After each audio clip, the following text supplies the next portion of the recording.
What's up, people of YouTube? This is Grow Me Something Mr. at Briar Gardens. This is the start of my fall garden. I'm going to be putting in another raised bed. It's going to be 4 by 8. Some of these plants here I might take out. Some I'm going to leave. Let's talk about the materials, what we need for the raised bed. No need to make it any more difficult than what it is. I'm making the 4 by 8 raised bed. It's generally advised to go about 4 feet because you can reach in 2 feet. My other beds are 5 by 10, and I do have a problem reaching in there deep. So I have two 2 by 10s by 8. I have two 2 by 10s by 4.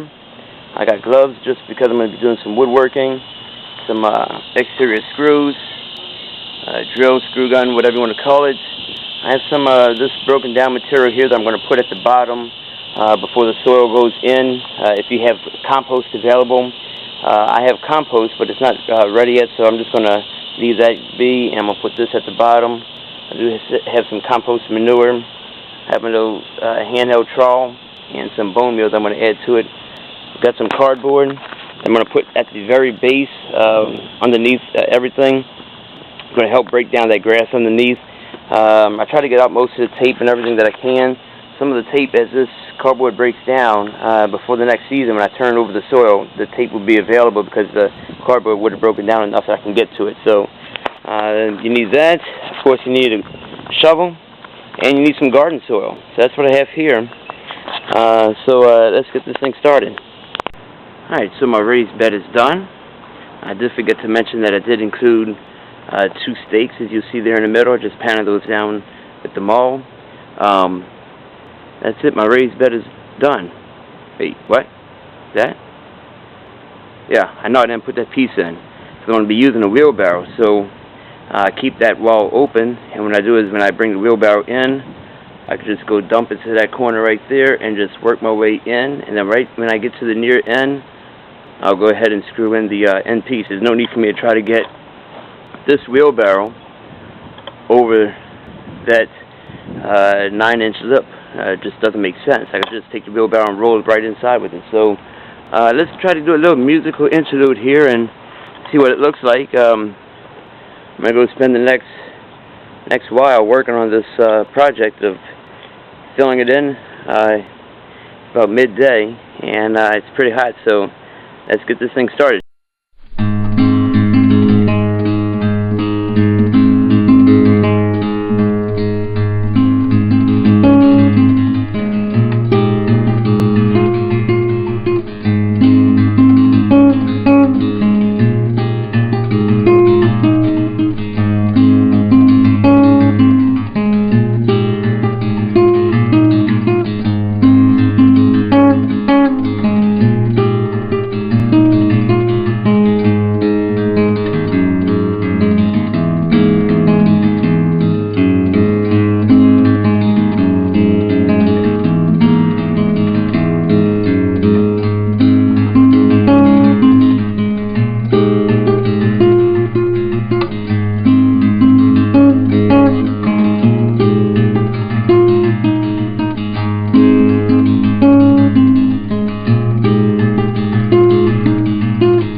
Now adding in some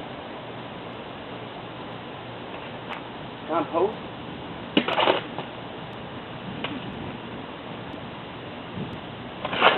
Already added in my bone meal.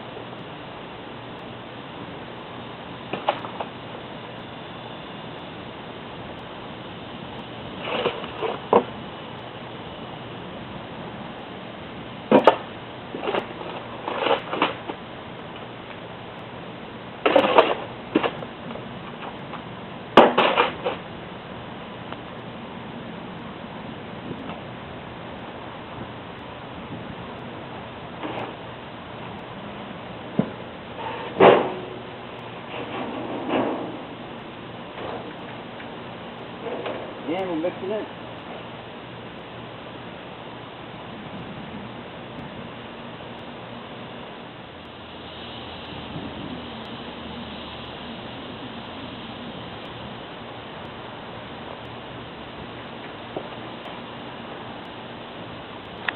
Alright, so my bed is in. Once again, it's a 2x10s that I use. It's 4x8 size, the rest are 5x10s. I want to go a little bit smaller. I don't know if I mentioned I put 2 screws on each end. They're 3-inch screws, exterior.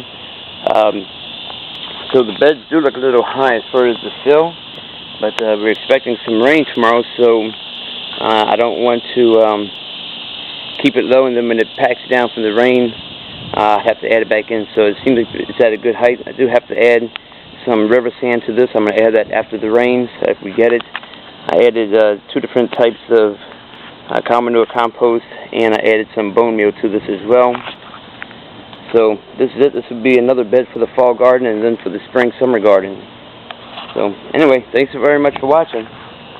This is Grow Me Something Mr. at Briar Deer Gardens. And remember, well, I don't have an exit line, so see you later, everybody.